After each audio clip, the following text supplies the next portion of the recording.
Welcome back to Post TV, live from NAB 2012. We're here with Steve Roberts from Eyeon Software, and they have a number of new things to talk about at the show. One of the most recent announcements, which has been sort of blowing up on the internet, is how you're working with Avid. So it's Connection? Yes, Eyeon Connection, yeah. Correct, yes. Yeah, we've, for a little while, we've been looking at how basically editors deal with their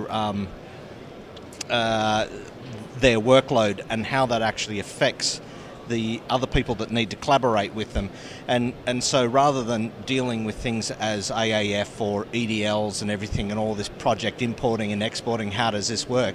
We've actually developed a plugin called Eyeon Connection that actually sits inside the Avid system, and now it completely manages it in real time, a connection straight to Fusion and our other products. So does it load, or is it just seamless? I mean, how does it work? It is pretty seamless actually. It's you tag it onto a clip, and then that connects that clip directly to Fusion. Then somebody else, either on that system or elsewhere in your facility, can actually start affecting that clip.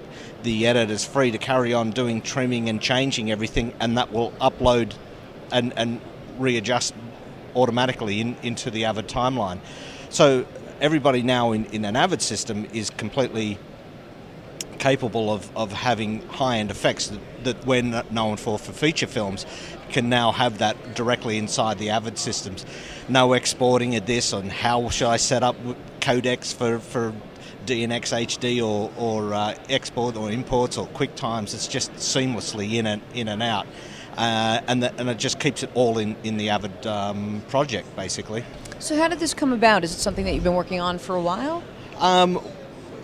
Kind of for a while, but it has happened pretty rapidly. It was more understanding how people should really work, and that's why I've kind of one day it was kind of like, why would you work that way? Why can't we just affect it and do it this way, sort of thing. And now all the people certainly on the DS list and things like that are kind of going, oh wow, that's exactly what we want, right? Because they don't get 3D compositing or things like that in their system, and now that's directly linked with inside their editing environment and everything. So larger studios that are doing VFX projects can now basically collaborate and work directly with their rest of their team, and it's not like, let's export this, get this out, get it back in again. How does it, I have to put that back in the timeline. It's just a seamless approach to the whole editorial to VFX world. You mentioned that sort of developed quickly, but something else that is happening quickly are upgrades to Fusion. Correct, yeah.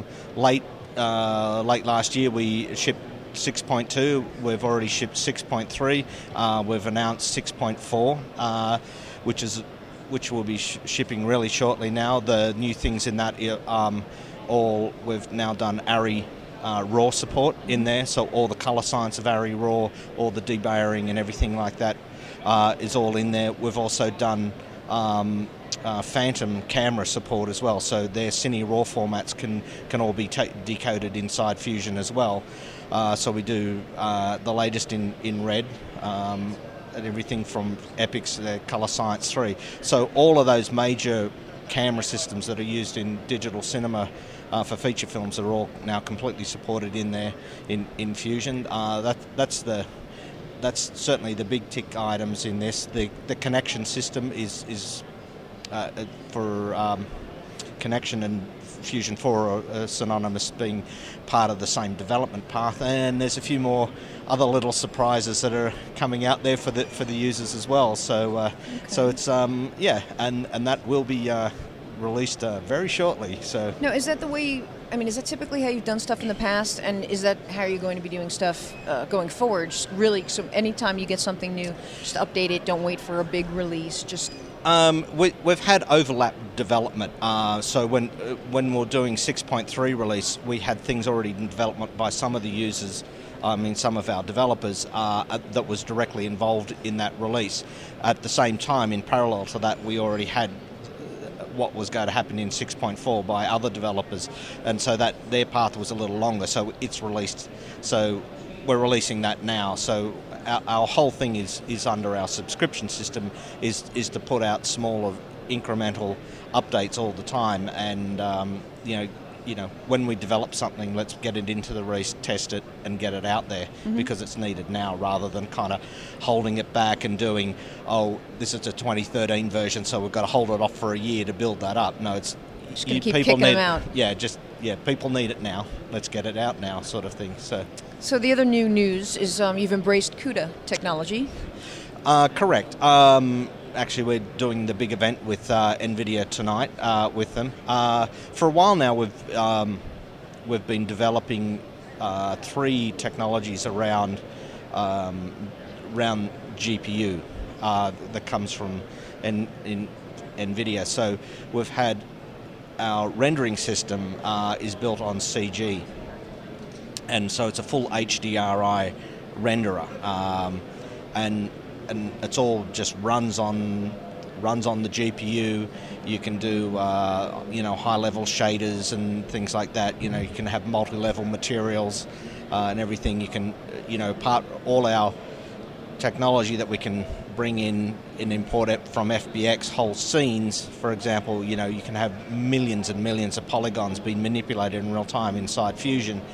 So we've done and pushing forward with GPUs do tremendous jobs in terms of computational power, and like the 3D renderer is one of them, full CG. The other one is using CUDA is all our volumetric renderer. So we do a whole volume system, and we can accelerate really time-consuming operations that would take hours to render, become almost real time on the GPU. So our volumetric system, which would be 20 minutes to render a frame, becomes frames per second on the GPU type of thing. Amazing. Yeah, it's amazing, and a lot more companies are embracing it. It just seems the way to go. It's So you want as a facility, you don't want to spend a lot on big infrastructure and have lots of hardware. You want to have the more hardware you have, the larger your network needs to be. The larger the network needs to be, the bigger the pipes. And you keep escalating up. If you can consolidate those down to have real small amount of power units that can really crunch through things, then your network infrastructure is smaller. You become more agile to expand to take larger jobs and everything like that. So you don't.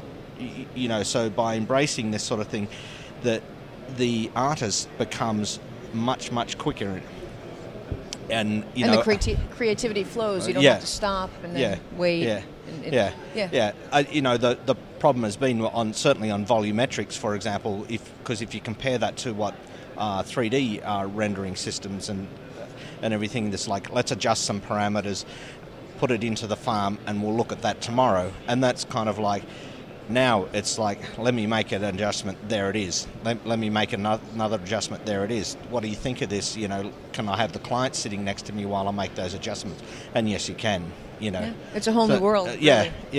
And you have to be efficient. I mean, everybody's talking about costs, in doing production and everything. So efficiency is everything, right? Absolutely. Well, Steve, thank you so much for coming and sharing your news with us, and I'm sure you guys will be releasing a new version soon. Oh, yes. Yeah, as always. Always.